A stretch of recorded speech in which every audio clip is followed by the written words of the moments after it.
Hi friends, ముందుగా అందరికీ దసరా శుభాకాంక్షలు అండి. దసరా పండగకి అందరూ బాగా మంచిగా పిండి వంటలు చేసుకోవాలని మనస్ఫూర్తిగా కోరుకుంటున్నాను. ఇక్కడ మనము కూడా ఇక్కడ 3 రకాలు పిండి వంటలు చేసామండి. చాలా బాగా చాలా టేస్ట్గా చేసుకున్నాం. ఎలా చేసుకోవాలో చూద్దాం రండి. ఇక్కడ నేను పొడి బియ్యం పిండి తీసుకున్నానండి. ఇంట్లో బియ్యమేను, మనకు రేషన్ బియ్యం ఉండే కదా, ఆ బియ్యం పట్టించాను, పిండి పట్టించానండి. ఆ పిండి జల్లెడ పట్టుకున్నాను ముందుగానే. ఇక్కడ 3 గ్లాసులు నేను బియ్యం పిండి తీసుకున్నాను. ఈ 3 గ్లాసులకు గాను 1 గ్లాసు శనగపిండి తీసుకున్నాను. ఈ బియ్యం పిండిలో కిలోకి 100 గ్రాములు మినపప్పు వేసి పట్టించానండి. ఇక్కడ బియ్యం నేను మరపట్టించానండి. మినపప్పు బియ్యం పట్టించాను.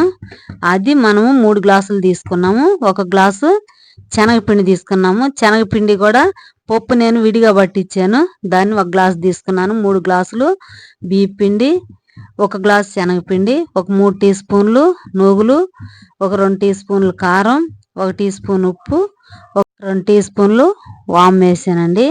ఇదంతా మంచిగా కలుపుకోవాలి. ఉప్పు కారం ఇవన్నీ మంచిగా కలుపుకోవాలి. ఇదంతా కలిసిందా, కారం అంతా కలిసిందా కలుపుకోవాలి. ఇక్కడ నేను బటర్ తీసుకున్నానండి. బటర్ తీసుకొని వేసుకున్న. ఈ ప్లేస్లో మనము ఆయిల్ వేడి చేసుకొని బాగా వేడి చేసుకొని అయినా పోసుకోవచ్చు, ఒక 2-3 టీ స్పూన్లు.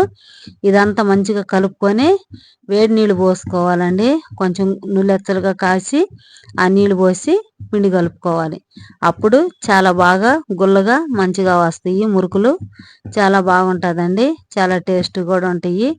ఇప్పుడు మనం ఇదంతా కొన్ని నీళ్ళు అన్నీ ఒకసారి పోసుకోకుండా కొన్ని పోసి కలుపుకుందామండి. ఈ విధంగా కలుపుకోవాలి పిండిని. ఈ విధంగా కలుపుకొని ఉప్పు మనం టేస్ట్ చూసి వేసుకోవాలండి. మీ రుచికి తగినట్టు ఉప్పు వేసుకోవాలి.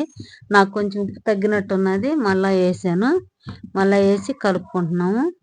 ఇప్పుడు మనము ఈ విధంగా కలుపుకోవాలి. నీళ్ళు పోసుకొని మరి అంత జావుగా కాకుండా గట్టిగా కాకుండా కలుపుకోవాలి. ఇట్లా కలిపి పక్కన పెట్టుకొని ఇక్కడ ఆయిల్ పొయ్యి మీద పెట్టుకోవాలండి.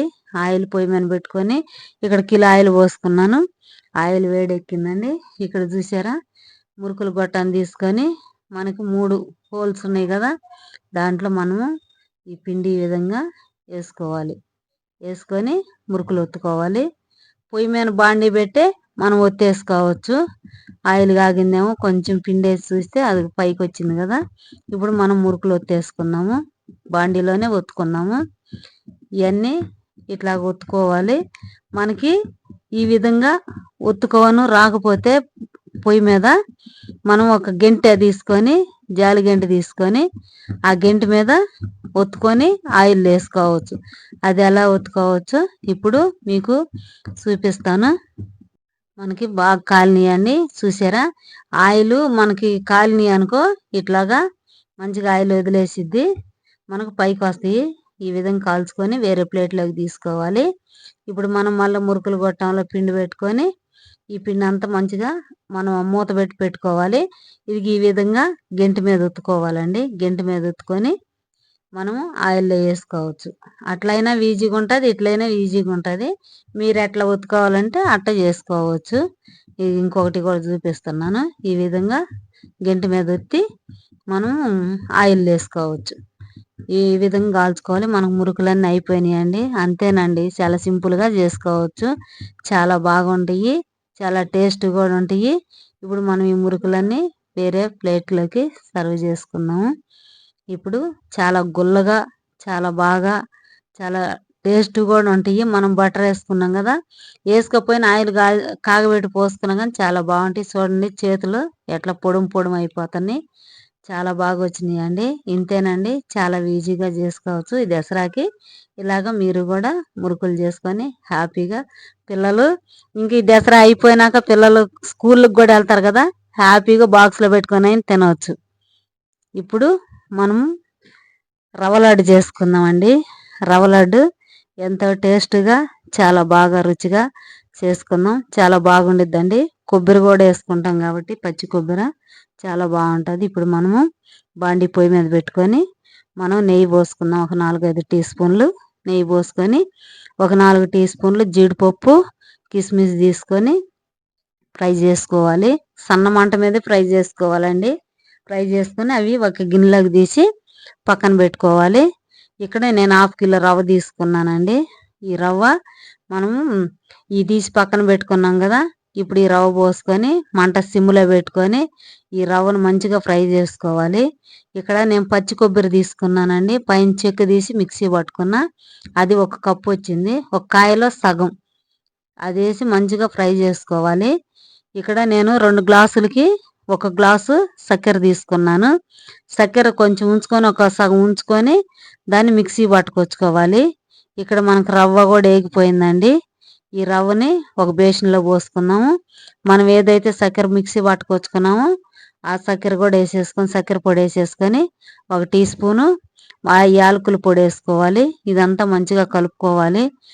ఇదంతా మనము మంచిగా కలుపుకోవాలండి. కలుపుకున్నాక మనము పాలు కాగబెట్టి పక్కన పెట్టుకున్నాము. ఆ పాలు కొంచెం గోరువెచ్చగా ఉన్నప్పుడు పాలు పోసుకోవాలి.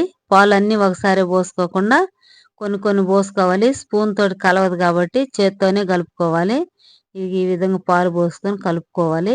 మన కుండకు రాలేదనుకోండి మళ్ళా కొన్ని పాలు చూసి పోసుకోవాలి. పోసుకుంటే ఇప్పుడు మన కుండకు వచ్చింది. మనం ముందుగా ఫ్రై చేసుకున్న డ్రై ఫ్రూట్స్ వేసుకొని ఉండలు చుట్టుకుందామండి. అంతేనండి, చాలా ఈజీగా ఉంటాయి. రవ్వ లడ్డు చాలా టేస్ట్ కూడా ఉంటాయి. ఒక వారం 10 రోజులు ఉంటాయండి ఈ విధంగా చేసుకుంటే. ఈ దసరాకి ఈ విధంగా రవ్వ లడ్డు కూడా చేసుకోండి, చాలా బాగుంటాయి. పిల్లలు కూడా రవ్వ లడ్డు అంటే ఇష్టపడిన వాళ్ళు ఎవరు ఉండరు, చాలా బాగా తింటారు. పిల్లలే కాదు కానీ పెద్దవాళ్ళు కూడా బాగా తింటారు.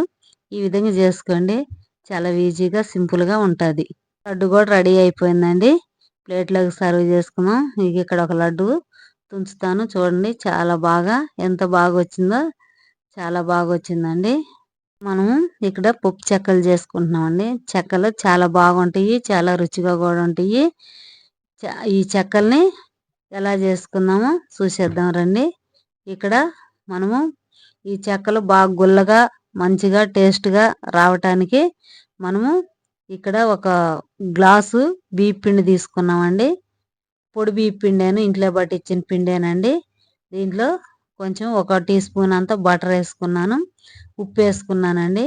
ఉప్పు వేసుకొని ఈ బటరు ఈ ఉప్పు మొత్తం కలిసిందాక పిండిలో కలిసిందాక కలుపుకోవాలి మంచిగా. ఇక్కడ నేను ఒక 4 పచ్చిమిరపకాయలు, అల్లం ముక్క ఒక 2 ఇంచుల అల్లం ముక్క తీసుకొని మిక్సీ పట్టుకున్నానండి. ఆ మిక్సీ పట్టుకొచ్చుకున్నది మనం పిండిలో వేసుకోవాలి. ఇక్కడ నేను పచ్చెనగపప్పు, సబ్బియ్యం, పెసరపప్పు 2 టీ స్పూన్లు తీసుకున్నానండి. ఇవి ముందుగానే నానబెట్టుకున్నాను. కొంచెం కరివేపాకు కట్ చేసి వేసుకున్నాను. ఇవన్నీ వేసుకొని మంచిగా కలుపుకోవాలి. దీనికి గోరువెచ్చ నీళ్ళు పోసుకోవాలి. గోరువెచ్చ నీళ్ళు పోసుకొని ఇదంతా పిండి అంతా మంచిగా కలిసిందాక కలుపుకోవాలండి. ఒక 1/2 టీ స్పూన్ జీలకర్ర, 1 టీ స్పూన్ అంతా కారం కూడా వేసుకున్నాను. పచ్చి కారం సరిపోయేది అనుకున్న చాలలేదు. ఇదంతా మంచిగా కలుపుకోవాలి. ఈ విధంగా కలిపి పక్కన పెట్టుకోవాలండి. ఇది ఇట్లా కలుపుకోవాలి. ఇట్లా కలుపుకొని మూత పెట్టుకొని పక్కన పెట్టుకోవాలి. ఇట్లా చిన్న చిన్న ఉండలు ఈ విధంగా రావాలి. ఉండకి మూత పెట్టి పక్కన పెట్టేసుకుందామండి. మళ్ళీ ఒక 10 నిమిషాలు, ఒక 2-3 నిమిషాలు పక్కన పెట్టుకున్నాక మనం పిండి చూద్దాము. బాగా మెత్తగా నానిపోయి బాగున్నది.